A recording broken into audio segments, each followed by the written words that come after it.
तर तुम्हाला त्याचं मी दाखवतो की कसं ते प्रेझेंट आम्ही करायचो. ओके, दिस इज हे एकदमच इनोव्हेशन. हे असं अशी बॅग तुमच्याकडे यायची आणि हे केळीचं पान, हे केळीची पानं आम्ही अशी द्यायचो. ओके. आणि मग सगळे एक एक पदार्थ असे बॉक्स आणि हे ते गुलाबाच्या पाकळ्या आणि असे लावून हे असे तुम्ही ते पंगत सर्व करू शकतो. त्याच्यामध्ये पण टी लाईट कॅन्डल्स आहेत. हो. आणि मग हे चटणी कोशिंबीर आहे ऍक्च्युली. हो आहेत. उकडीचे मोदक आहे त्याच्यामध्ये. Oh my God. आणि मग ही असा एक मेन्यू कार्ड आहे. असा एक मेन्यू कार्ड द्यायचा. त्याच्यामध्ये सगळ्या क्युरेटेड मराठी पंगत हॅम्पर.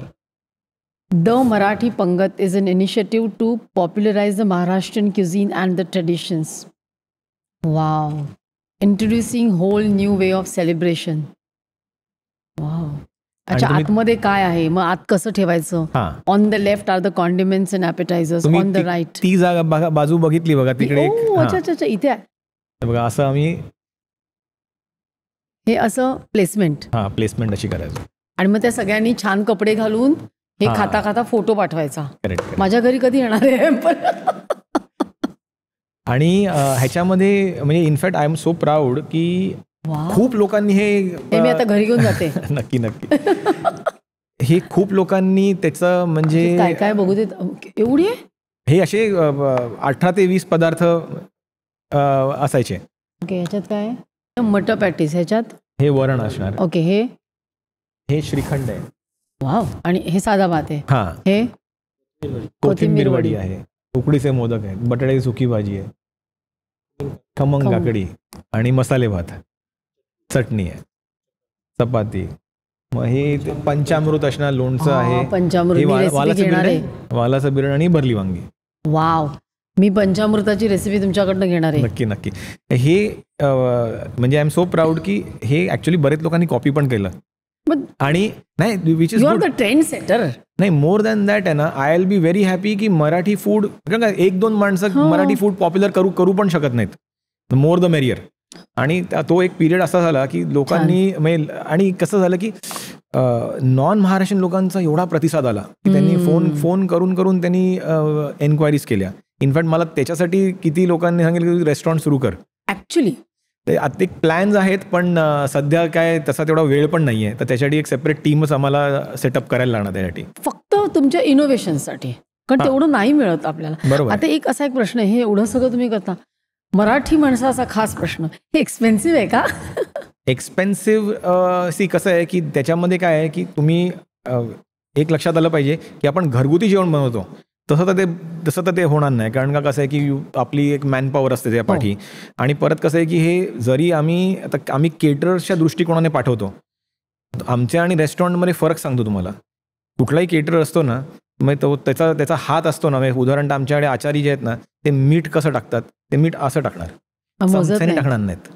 तर आमचे पोर्शन्स ऑल्सो यूज. थोडं जमत नाही. आता हे 3 लोकांचं आहे खरं, पण हे 3 लोकांचं कधीच नसतं. हे खरं 3 लोकांचं. हे 5-6 लोकांचं होतं. माझ्यामध्ये 10 लोकांचं असणार. मग ते पण पाठवताना आम्ही एवढं पाठवायचो म्हणून त्याची रिझनेबलच प्राइस होती. आता थोड्या प्रमाणात आम्ही थोडंसं ते कमी केले, कारण का actually we cannot match both the things together. तुम्ही आता पाठवत नाही, ओनली ऑफ सीझन मध्ये करतो. ते ऑफ सीझन मध्ये करतो, कारण आपले एवढे प्रेक्षक आहेत की ते एन्क्वायरीज विचारणार तुम्हाला. आम्हाला आम्ही ऑफ सीझन मध्ये ते नक्की हँडल करतो. कारण का सीझन लग्नामध्ये काय होतं की वी आर सो फोकस्ड. आणि आता नोव्हेंबर, डिसेंबर, जानेवारी, फेब्रुवारी, एप्रिल, मे मध्ये एवढी फंक्शन्स असतात. तर हे सगळं मॅनेज करणं. आणि परत कसं आहे की जसं मी म्हणलो की जेवण, फूड हे शेवटी एक्सपिरियन्स आहे. त्यामध्ये तुम्ही निग्लिजन्स करू शकत नाही. आणि त्याच्यामुळे तुम्हाला you have to be involved. म्हणून जे जून नंतर जे सण सगळे सुरू होतात, मग रक्षाबंधन असेल किंवा बाकीचे बरेचसे जे आपले घरगुती सण आहेत, त्यामध्ये आम्ही हे लोक आमच्याकडून घेऊन होतात. पण मग 100च्या खाली पण देता तुम्ही, कारण तुमच्या हजारामध्ये असतात ना? नाही, आम्ही त्याच्यासाठी एक सेपरेट डिव्हिजनच केली आहे. म्हणजे छोट्या प्रमाणात एक 15-20 लोकांसाठी पण असं, तेव्हा पण ते फक्त बनवून आम्ही पाठवतो हे सगळं. हो, नाईस. खूप छान. मला तुमच्याकडनं खूप काही शिकायला मिळालं. आणि आम्ही जेव्हा नुसतंच जातो लग्नाला, तेव्हा हे नुसते काउंटर्स असतात, खातो आणि म्हणतो ह्याच्यात मीठ कमी होतं, हे चांगलं नव्हतं, म्हणजे एवढंच हल्ली असतं की हे ना जरा हे चांगलं होतं आणि हे नाही. एवढंच बोलून बाहेर पडतो, पण त्याच्या मागे एवढी मेहनत आहे आणि तुम्ही तर खूप वेगळ्या पद्धतीने हे करताय आणि हे एक रिव्होल्युशन आहे मला वाटतं. तर त्यामुळे खूप छान तुमचं काम आहे. तुम्ही रेस्टॉरंट नक्की काढा आणि त्याचबरोबर मला असं वाटतं की तुम्ही एक ट्रेनिंग इन्स्टिट्यूट काढायला हवी मुलांसाठी, तरुण मुलांसाठी, की त्यांनी हे शिकलं पाहिजे, हे सगळी नवीन इनोव्हेशन्स. आणि 10 लोकांना 15 लोकांना करणं वेगळं आणि 4,000 5,000 लोकांना हे करणं, हे एक I think you are a institute in your self. Thank you.